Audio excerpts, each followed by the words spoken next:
আজ 4th সেমিস্টারের second class ছিল, সেজন্য ভার্সিটির উদ্দেশ্যে রওনা দিছি। ভার্সিটির উদ্দেশ্যে রওনা দেওয়ার গল্পটা একটু পরে বলি, তার আগে আমার কিছু কথা আপনাদের সাথে শেয়ার করার ছিল, সেটা একটু শেয়ার করে নিই।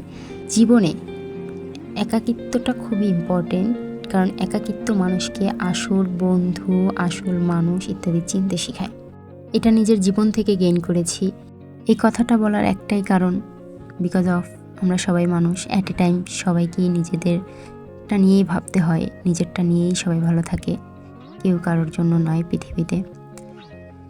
সো অনেক কথা বললাম, এখন আসা যাক আমার ভার্সিটির ভ্রমণে। রাস্তায় মোটামুটি ভালোই জ্যাম ছিল, কিন্তু তাও আমার ক্লাস ছিল 12টা 20-এ, অথচ আমি ভার্সিটিতে পৌঁছেছি 11টায়। 1 ঘন্টা 20 মিনিট আগে আমি পৌঁছে গেছি, কিন্তু কি করার, 1 ঘন্টা 20 মিনিট আগে গেলে তো আর আমি ক্লাসে জায়গা পাবো না। সো আমি চলে গেলাম আমার সেমিনারে যেতে হলে অনেকগুলো ডিপার্টমেন্ট ক্রস করে যেতে হয়। সো আমার সেমিনারে গিয়ে দেখি সেমিনার পুরো ফাঁকা, একটা লোকও সেমিনারে নেই। হ্যাঁ, অন্যান্য ইয়ারের মেয়েরা আছে, যারা হচ্ছে 3rd সেমিস্টার অথবা 2nd সেমিস্টার যারা আছে আমাদের থেকে জুনিয়র, ওরা বসে আছে অনেকে, কেউ কারো কোনো কাজ করছে, বাট আমার সেমিনারে আমার কোনো লোক নেই। দেন কিছুক্ষণ পর দেখি আমার 2টা ক্লাসমেট, ওরা হচ্ছে ব্যাগ রেখে কোথাও একটা ঘুরতে গেছে। সো ওরা আসার পরে একটু গল্প মস্তি করলাম, কিন্তু যাদের সাথে গল্প করে আমি সবথেকে বেশি আনন্দ পাই তারা আজকে মিসিং।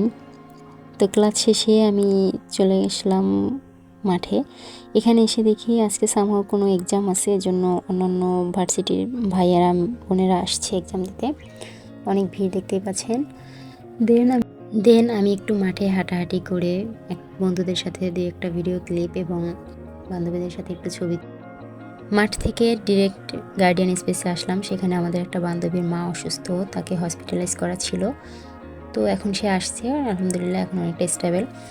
দেন আমরা হচ্ছে আন্টির সাথে দেখা করার শেষে গেট থেকে বের হওয়ার সাথে সাথে আমাকে একটা IELTS এর স্পোকেন ইংলিশের কোর্সের একটা পেপার ধরিয়ে দিল।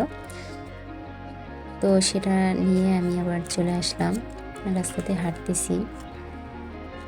ওকে, এভাবেই আজকের ব্লগটা শেষ করলাম। টাটা, বাই বাই, আল্লাহ হাফেজ, দোয়া করবেন সবাই।